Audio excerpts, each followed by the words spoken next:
What's up, mga kachimek? Mga kachimek, it's your boy, Sir Jello. And for today's session, we are going to talk about the Dalton's law of partial pressure. But before we proceed any further, let's have a brain activity, a brain practice if you may call it.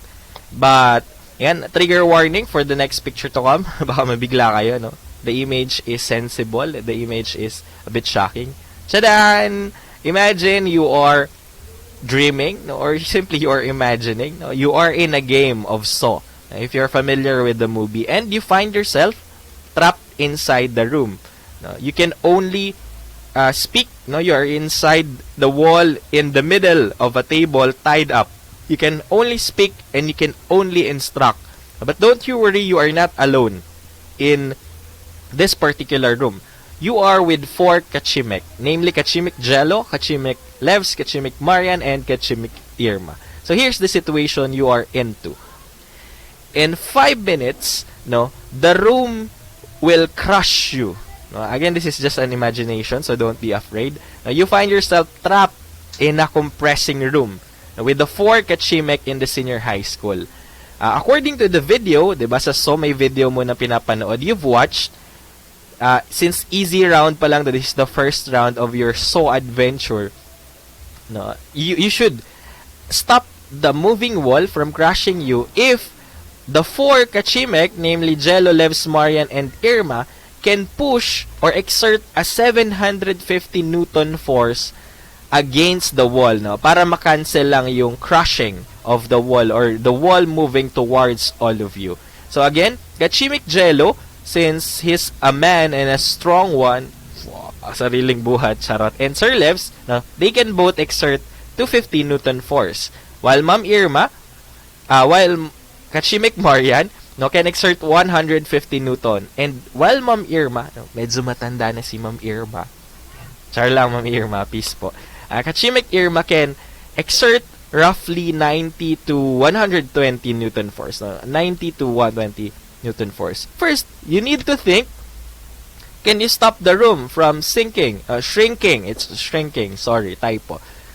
Can you stop the room from crushing? And if yes, what should be the minimum force that should be exerted by Kachimek Irma? To solve this Saw problem, again, you have 5 minutes. You may pause the video. And then, once you're done, you can either comment or just simply keep the answer to yourself. Now, pause the video. Alright. Now, hopefully, you've got the correct answer. The answer for the first question, can you stop the room from shrinking? Yes, absolutely no. We can stop. Because you probably have tried computing the total force that can be exerted by our 4 Kachimek. That would be 250 plus 250. So, here you go. 250 plus 250. That's 500. And 650 with Ma'am Marian. So, a total of 750, we still need 100 Newton. And Ma'am Irma can exert 90 to 120. So, yes, we can stop the room from shrinking. And the minimum force that should be exerted by Ma'am Irma is 100 Newton. Very good. You survived the first Saw challenge. Congratulations, and the room will now be opened. Very good. So, without even realizing it, we are actually performing problem solving with regards to our topic for today, and we'll realize that later. So for today, for this session in particular, we'll be describing the Dalton's law of partial pressure, and we'll try to solve some practice problems related to Dalton's law of partial pressure. So are you ready, mga kachimek? Let's go!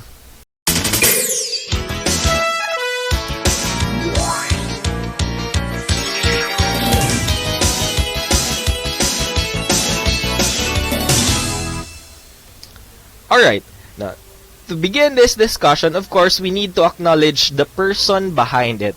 Ladies and gentlemen, there's no other than our very own John Dalton, FRS.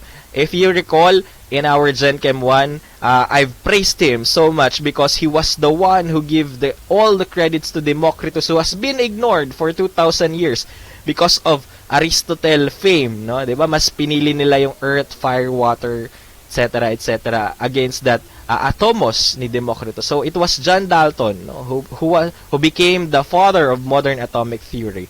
And I've clearly clarified there last time that some books, even some YouTube videos, are saying that John Dalton is an English teacher. Again, that's a big misconception. John Dalton is a chemist. No, he's English because he's from England. So he is an English chemist. A chemist from England, not an English teacher. A physicist and a meteorologist as well. So just a quick background. Aside from his contribution in chemistry, no, meron din siyang contribution to the health, no, the color blindness na we are using actually right now, and the disease is what we call the Daltonism. No? So much for that. The FRS after his name, no, is similar to our PhD, our MS nowadays, our ano pa ba, LTE, LTP, LTE, Wi-Fi, mobile data. So FRS is an award given sa UK, no? Parang fellowship to Royal Society, no? Kapag may contribution ka for the betterment of the country or for the betterment of knowledge. So John Dalton was awarded one. But in relation to our topic, John Dalton was actually expounding, no, John Louis Proust, definite proportion, no, law of definite proportion. He created the law of multiple proportion. Though merong mga misconception, merong mga error, was very helpful, no. But more importantly, as he was mixing, no, gases inside the container, kasi yun yung law of multiple proportion, where he realized that elements combine in a simple whole ratio to form compounds, etc., etc. He realized that some elements, of course, will not mix, and the pressure inside the container increases, and surprisingly, the total pressure inside the container is simply the individual pressures of gases that he is adding, no, that are being added inside the container. So ladies and gentlemen, no, how magnificent accidents in science world are. No, daming ganitong cases. It gives birth to his Dalton's law of partial pressure, or his law of partial pressure. And what do we mean by Dalton's law of partial pressure? Now, this might seem very technical term, or this might seem very not familiar, but actually we're experiencing it day by day. Now, just to give you an example, look at this tire. No, we need to focus first on the pressure part before the law of these partial pressures. Now, what is inside this wheel, no, or this tire? Inside the tire, so dito napapasok ang pagiging artist ni Sir Jello. Inside this tire are gases, diba? Inside these tires, we insert gas molecules. No, lagyan natin ng konti. Though, don't get me wrong, these are billions of, or even trillions of gas molecules. So, we pumped the tires with gas molecules para ma-inflate siya, no? 'Di ba? Imagine, paano kaya tayo nabubuhat, 'di ba? A very heavy car just using four wheels, tapos may mga matataba pang pailag na lang kayo, may mga matataba pang pasahero, no? Tulad ni Sir, may mga matataba pang nakasakay. We are being carried by the air inside. So why is that? Paano kaya yung hangin na parang invisible, very tiny, and very small, no, even that it cannot hurt us, is the one that are carrying us, no, from places far, far away just to visit our loved ones. So, paano yon? It's because of the gas pressure. Now, how does the gas pressure work? So, the gases that we insert inside the tire, according to the kinetic molecular theory, they are moving in random motion. But due to the limited space, no, they only bump into the container and then bounce back. Now, that's the usual, no, movement of the gas molecule.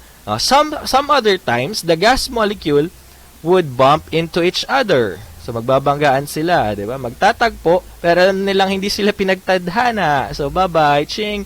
babanda dito yung iba, may sound effect pa, 'di ba? Para pag nanonood ng TV, maganda, may sounds. Ching.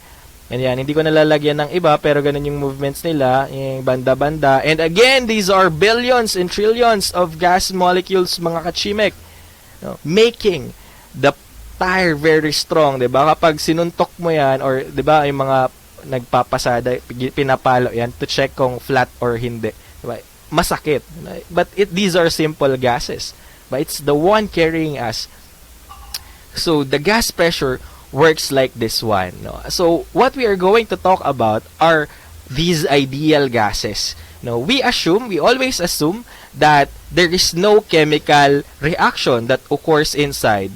What do I mean by that? Kapag nagmix ako ng dalawang gas na with different pressures, hindi sila magko-combine kasi that would be a total different story. So when we say we're talking about ideal gas, no, when we insert them inside a container, no, they only will interact elastically. Now, what do we mean by elastic interaction? Ito na.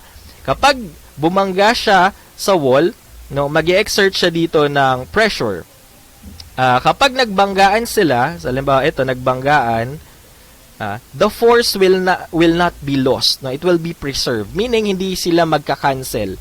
Hindi magka-cancel yung force nila. But rather, magbabanggaan lang as if each other is a wall, tas pupunta na dito, no? And these gases hitting the wall now are what we call the partial pressures, no? Take note of that, no? Again, these are billion and trillions of partial pressure.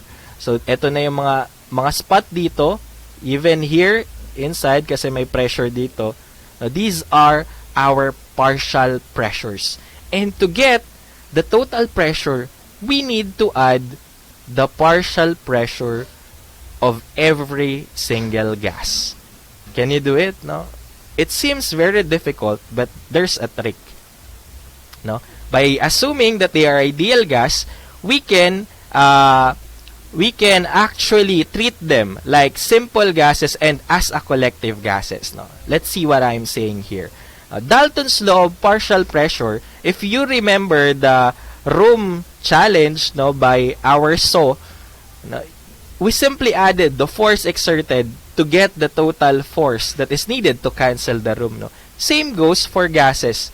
The four Gachimic were just like these gases, pushing their way out, no, to cancel the actual pressure outside, no, to balance the pressure outside in order to survive. So the Dalton's law of partial pressure is very simple. Dalton said that each partial pressure, when we add the partial pressure, we get the total pressure. We can write it as P total is equals to P gas 1 plus P gas 2 plus P gas 3 ... until P gas N. Or we can simply simplify it by using PT, no, our performance task, and then P1 plus P2 plus P3 ... no, walang dot, dalawa na lang, ... Pn. Alright, so that is the Dalton's law of partial pressure.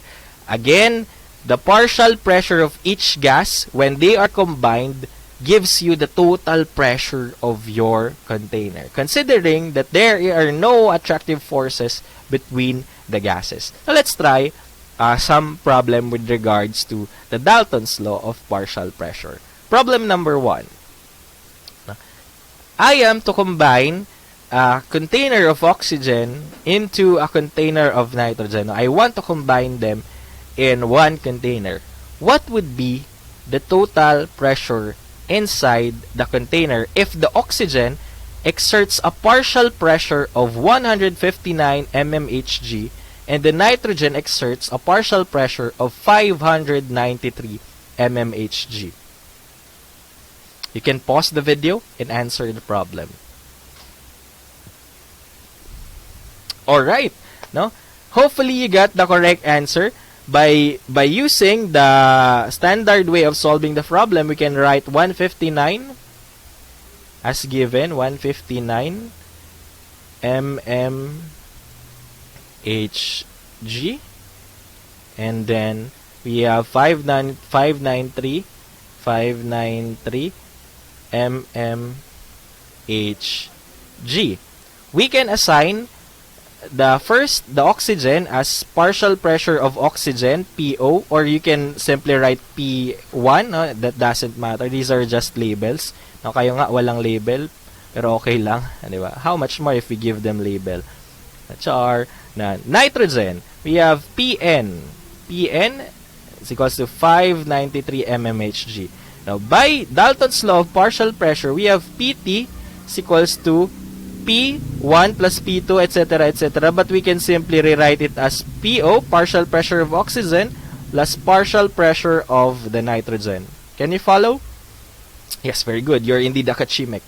So, rewriting it by substitution, we have 159 plus, with of course mmHg. Yan, naglalag. Plus 593. And let's use your calculator. That would be 2, carry 1, 9 plus 5, 4. I joke. Tama. 2, 9, 4 plus 1, 5. And then 6. 652 mmHg. The total pressure in the container would be 652 mmHg. Hopefully you got the correct answer. Char, 752 pala. Where did we get wrong? 3 plus 9. 2 carry 1. 9 plus 4. 9 plus 4. Charot. Oo pala. 13, 14. Magiging 9, 15 carry 1. 5, 1, 1, 7. 752. Very good. Now, you're paying attention. Diba? Sinasadya yan ni Sir Jello mamali minsan. To check if you are still here. Very good. Palusot. Simple addition, di mo alam, sir. So, the total pressure would be 752 mmHg. Problem number 2. Alright. For the problem number 2, since papasok na ang Valentine's Day, no, you want the heart balloon to float, no? Nawala yung to float. Tama. You want the heart balloon you are planning to give to your palalabs during the Valentine's Day to float.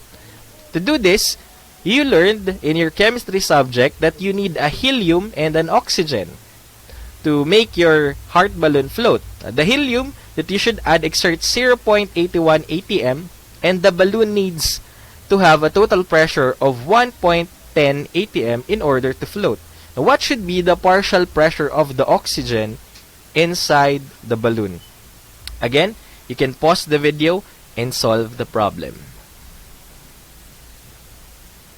Alright, hopefully you've paused the video and we will try to solve it once again. So, the given are 0.0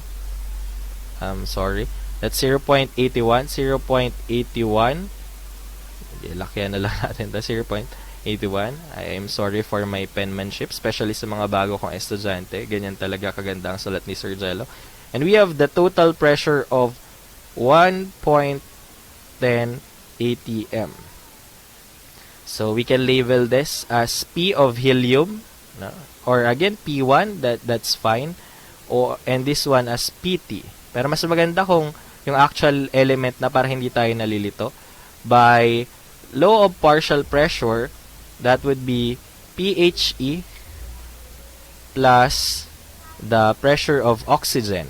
But since we are given the PT and pressure of helium, no, we need to find the pressure of oxygen and how we should do it. No, how should we do it? Of course, we do it best. Sabi ni Sir Ron. Charot na naman. So that would be transposing, or in technical term, subtractive inverse or additive inverse. We'll transfer PT and the PHE on the other side. So we transpose, no, that's the shortcut term, to the left, PO. And substituting, pwede kong i-ano by associative property. Oxygen would be 1.10 atm. minus 0.81 atm. And that would give me, you can use your calculator, but this will be 19 plus 10, 29. Tapos mali na naman ako, no, atm. Nga, 19 plus 10, tama. 29 atm. The oxygen that you should add should exert or should have a partial pressure of 29 atm. And there you have it, ladies and gentlemen, the Dalton's law of partial pressure. On the next video, we are going to talk about the mole fraction and other problems involving the ideal gas equation in relation to Dalton's law of partial pressure. This has been Sir Jello. Peace out.